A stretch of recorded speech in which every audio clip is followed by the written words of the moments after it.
I had crossed 3 kingdoms of snow to come home to my father's hall, and the first thing I heard when I stepped inside its walls was not a horn or a greeting or my own name. It was a woman's low voice, somewhere below the cold stone under my feet, singing a counting rhyme to children in the dark.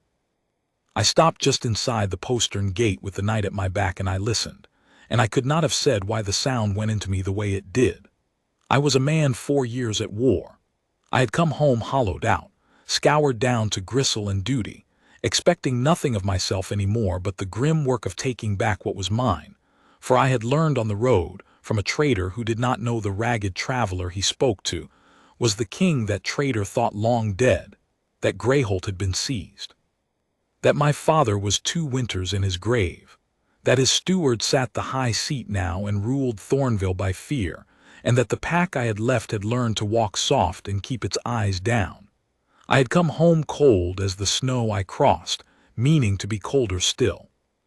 And then that voice, rising faint through a floor grate from the old kitchen warren beneath the hall, a woman's voice, tired and gentle and low so as not to carry, counting out a rhyme, 1 for the moon and 2 for the snow, 3 for the pup with no place to go, and under it the smallest thread of children answering her, whispering the numbers back. And something in me that 4 years of war had left frayed to the breaking, some cord pulled too tight too long, all at once went slack. Quiet. The first true quiet I had known since I rode out. I stood in my own gate in the dark, and I felt, absurdly, impossibly, like a man who has been walking a long time toward a light he could not see, and has just, without warning, arrived. I did not understand it. I understood only that I had to know whose voice that was.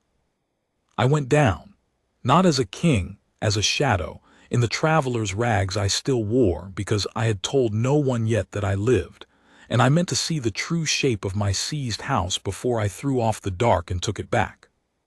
The stair to the kitchen warren was black and steep, and I knew every step of it from a boyhood spent hiding down there from tutors, and I came to the bottom and stood in the doorway of the old bakehouse, where the last warmth of the banked oven still lived, and there she was. She had made a small nest of the warm place. A stub of a rushlight burned low. Around her, wrapped in what looked like every spare rag and empty flour sack the warren held, slept a huddle of small children, 6, 7 of them, pack pups too young to work and 2 orphaned or 2 forgotten for anyone above to trouble over, the kind of small ones a cruel house lets slip through the cracks. She sat among them with one already asleep against her side, and she was mending a child's torn shift by the failing rushlight with hands I could see even from the doorway were cracked and raw with cold and hard work, and she was singing them down the last of the way into sleep, low, so the hall above would not hear that the lowest drudge in the house had lit a light and kept the forgotten young warm past curfew again. She was thin the way the overworked are thin. Her dress was the meanest in the house, patched past its patches, and her dark hair was bound back hard out of the way of labor, and there was an old bruise yellowing along one cheekbone that put a slow, cold fury into me before I even knew her name. But her face, bent over the mending in that little light, was the gentlest thing I had seen in 4 years of hard faces, composed, patient, unhurried with the children even at the ragged end of what must have been a brutal day.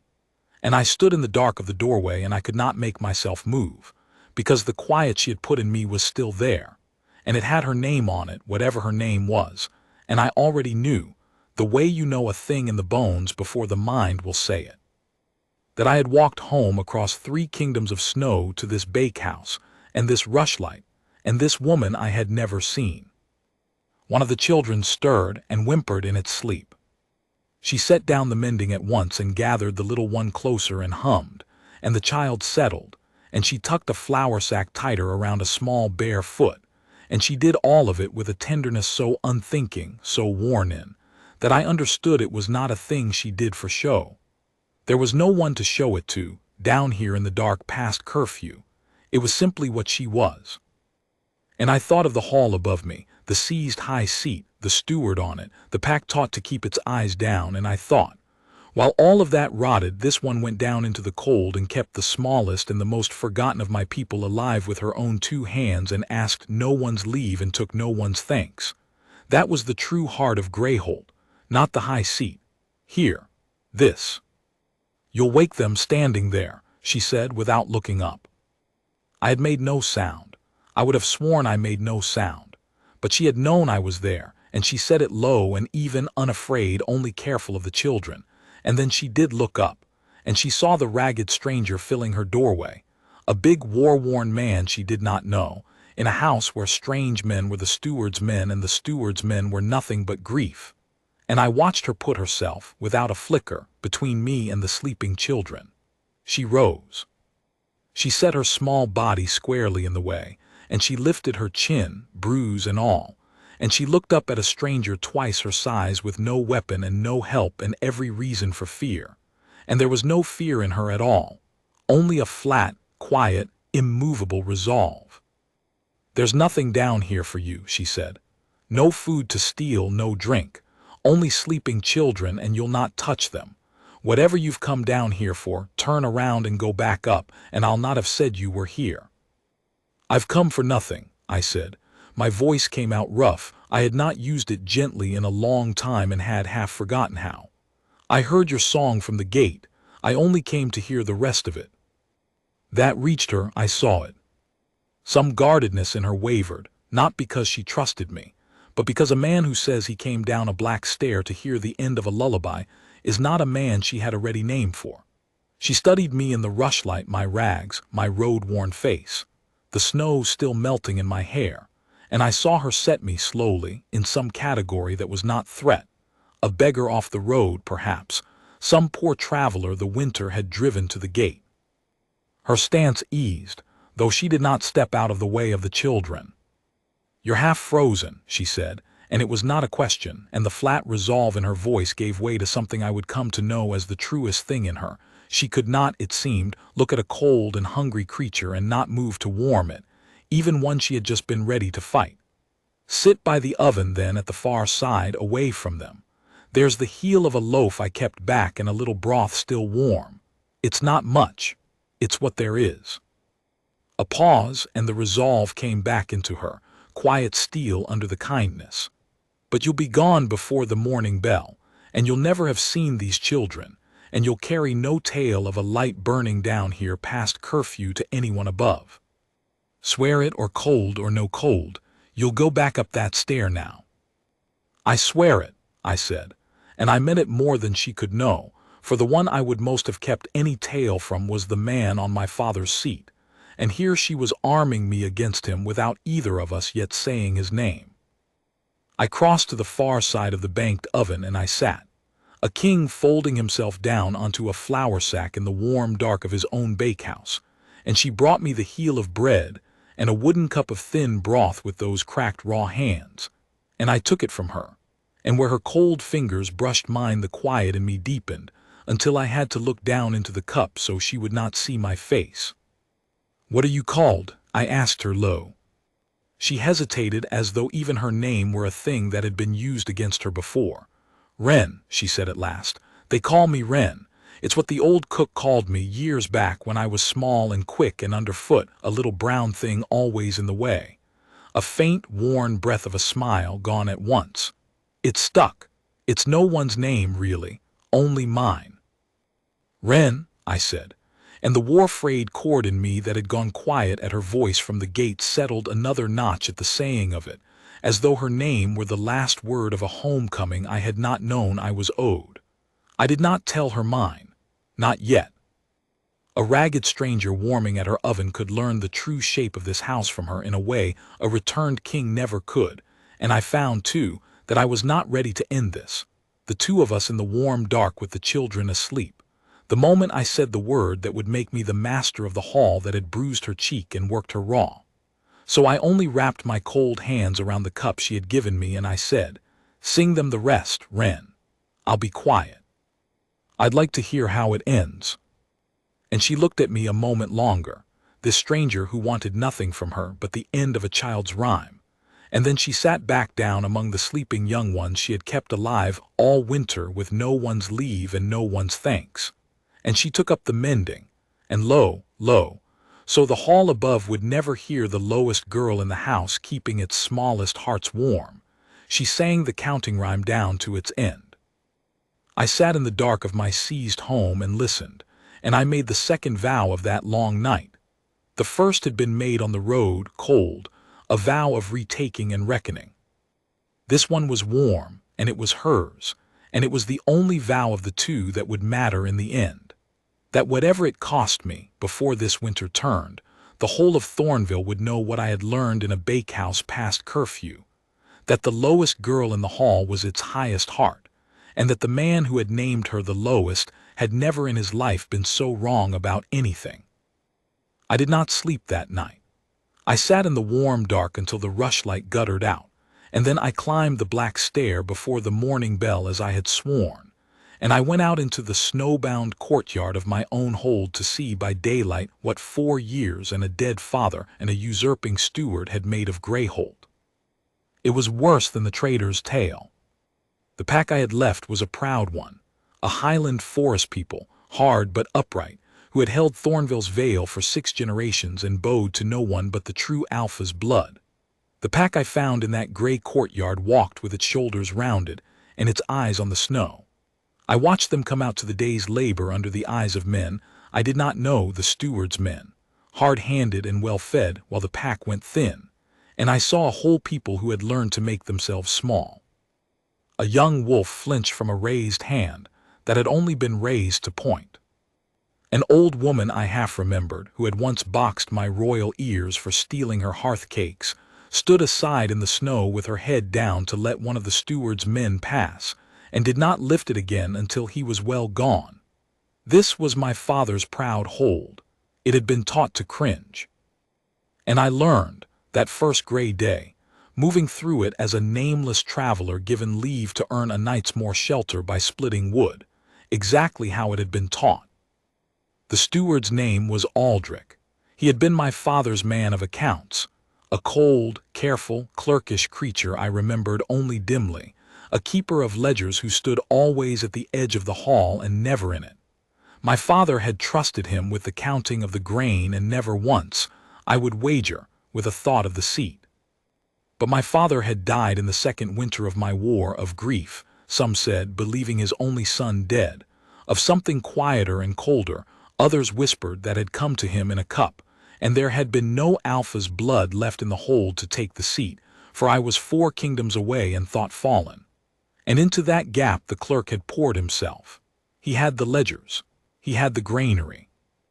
And a man who holds the granary in a hard winter holds the throats of every soul who must eat, and Aldrich had understood that where a warrior never would.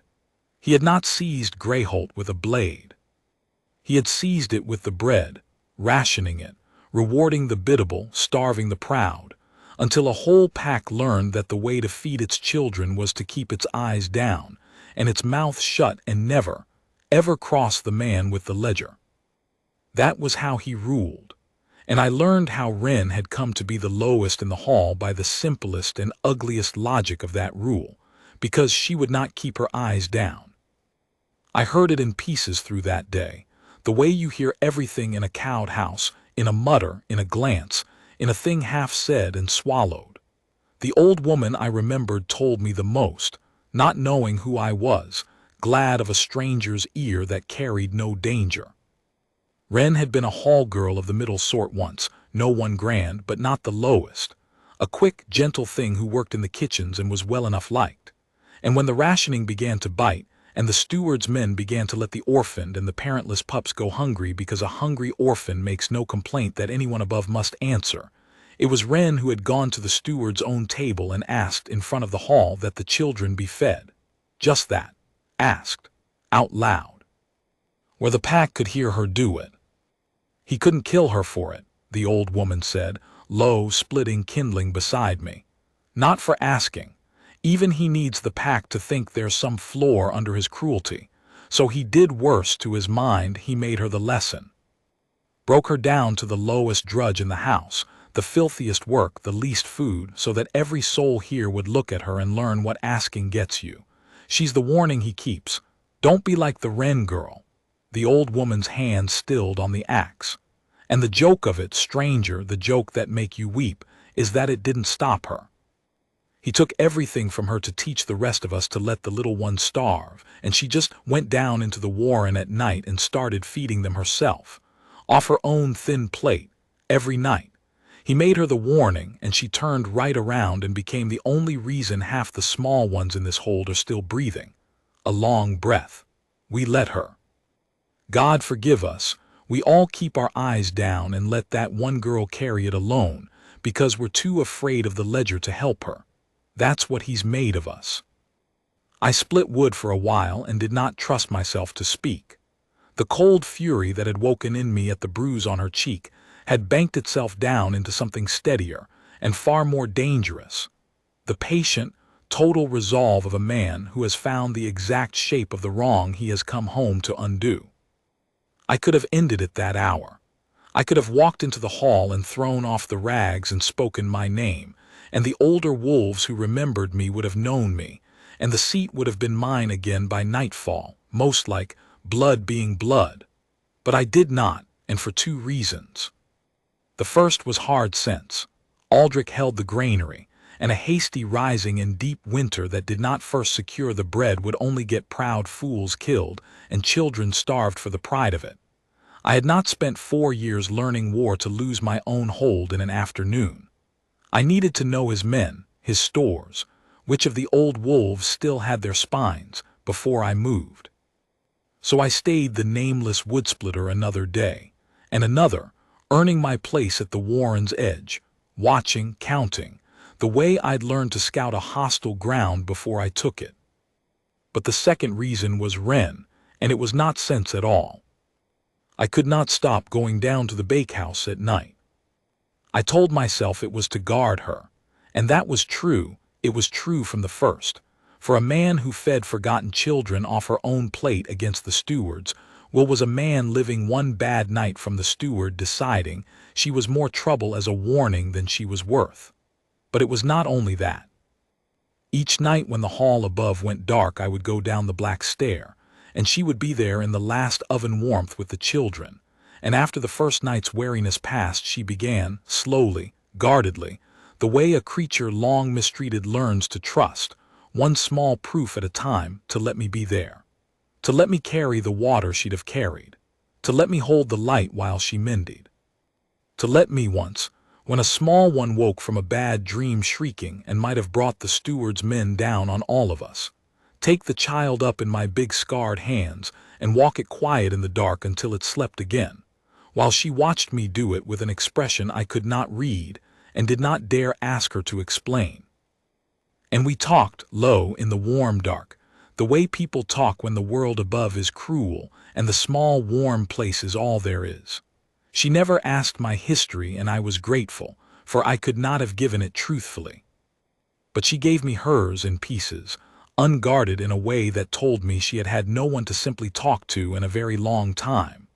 How she had come to the hall an orphan herself, and so knew exactly what an orphaned pup's hunger felt like from the inside, which was why, she said, she could not leave them to it, whatever it cost her.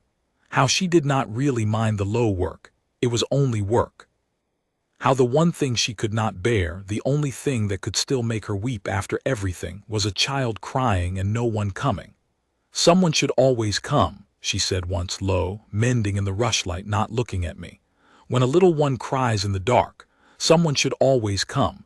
It doesn't have to be anyone grand. It only has to be someone who won't turn away. She tied off a thread. So I come. I'm no one grand, but I come. I sat in the dark of my seized hold and looked at the scorned, bruised, exhausted girl the steward had made his warning to a whole cowed people. And I thought that I had commanded 400 warriors and knelt to a dying king, and carried a war across 3 kingdoms. And I had never once in my life met anyone as purely, unbreakably good as this hall girl mending a child's shift by a dying light, who thought herself no one grand. The quiet she had first put in me from the gate had by now become something with no disguise left on it at all. I knew what it was. My kind know what it is when the war goes out of you at the sound of one voice and the whole of your hunted heart says here this home. I had simply stopped believing, somewhere in 4 years of blood, that it would ever come to me. It had come to me in a bakehouse off a flour sack in the person of the lowest girl in my own hall. The fated bond does not consult a man's rank, nor a woman's.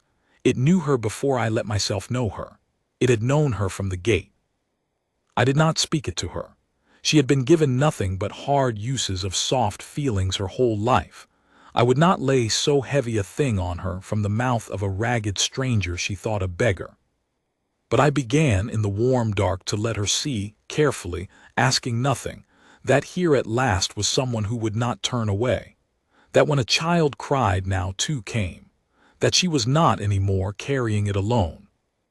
And then, on the 5th night, the danger I had been counting from the shadows finally reached down the black stair for her. I was late coming down. I had been in the cold end of the granary yard, learning the changing of the steward's guard, and I heard it before I reached the bottom. Not her low singing, but a man's voice in the bakehouse, hard and pleased with itself, and Wren's voice under it, tight and afraid in a way I had never heard from her, even that first night facing down a stranger twice her size. I came down the last of the stair silent as the war had taught me, and I stopped in the black of the doorway unseen, and I made myself be still and look before I moved, because a king who moves before he sees is a king who gets his own people killed. One of the steward's men stood in the middle of the warm little room. A big one I'd marked as among the cruelest, coreless, the pack called him, the one who liked the work of being feared. He had a booted foot up on the low bench where the children usually slept, and my whole body went cold and still. The children were awake, and huddled in the far corner behind Wren, who stood between them and Corliss exactly as she had stood between them and me that first night, chin up, small, immovable, but afraid now. Because this was no cold traveler she could warm. This was the ledger, come down the stair at last. The steward's asking, Corliss was saying, easy cruel, turning it slow the way a man does when the fear is the thing he's come for. Why the flour counts short again, 5th week running.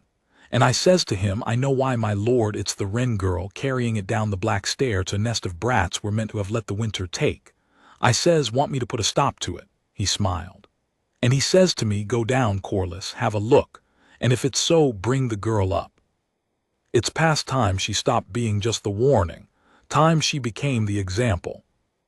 I saw Wren understand what the example meant. I saw her not flinch from it. I saw her, instead, shift a half-step wider, to put more of her thin body between that man and the frightened children, choosing, even now, even hearing her own ruin named, to spend what she had on shielding the young. And I stepped out of the dark of the doorway into the rushlight, and I let the man see me, and I felt the last of the ragged traveler fall away from me like a cloak dropped in the snow. No, I said, you'll bring no one up, and you'll take your boot off that bench before I take it off for you.